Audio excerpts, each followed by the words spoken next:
in Thailand, when these young monks are walking on a 2x4, literally off the ground, like 6 to 8 feet off the ground, they are fully present in that moment of knowing what they're doing, because you're gonna fall 6 to 8 feet. That's gonna be a big ouch, right? Right. And so again, washing the dishes can be moments where you can access this peace, where if you just enjoy washing the dishes. I mean, I really enjoy washing the dishes or vacuuming. I vacuum at night.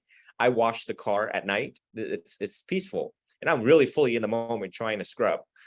And so, that is my enlightenment. And how many more nirvanic, how many more of these nirvanic experiences do you want in a day?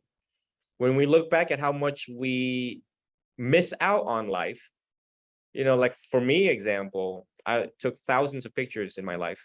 Before becoming a monk, I had a lot of relationships with people and even romantic relationships. And I look back, and probably the only time that I was fully enlightened is when I was in love, right? But my other relationships with people, with friends, I'm always on the phone. I'm thinking about elsewhere. I'm not really there. So when I look back at pictures, I realize, what were we talking about when I was with Brandon or Adam? What was going on? Earlier, I told you that I lost a best friend, Jacob Hall. And admittedly, the first year or two, I didn't even know Jacob was there. I ran a airsoft team, airsoft, paintball, interchangeable, in the use of the equipment in regards to the sports. But it wasn't then when I look back at the group picture and I'm like, wait, Jacob was there with us? But he was so quiet. I didn't really pay attention to later what came to be a brother that I never had. Yeah. And so I regretted that I could have had more quality time with Jacob, developing that relationship and communications with him effectively, had I just paid a little more close attention and not too involved in other stuff. These are some of the analogies and stories that I use to connect people with enlightenment. The other definition of enlightenment is when you fully let go of greed, which is excessive desire, anger, which we all have, right? Especially when someone cutting in front of you in traffic, and ignorance of the Four Noble Truths in Buddhism.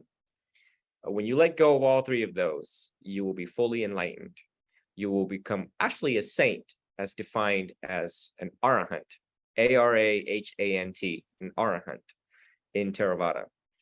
So that's a little bit harder, and that's why we monks dedicate our whole life to purifying our minds and to achieve that sort of a permanent state of mind of nirvana. But for the time being, we practice meditation through walking meditation, through sitting meditation, all of the meditative methods and techniques to access these nibbanic peace. And I've shared with people many times now, when I close my eyes, like the nothingness, enjoying the nothingness in the mind. The mind is no longer disturbed by any emotions that arises, right?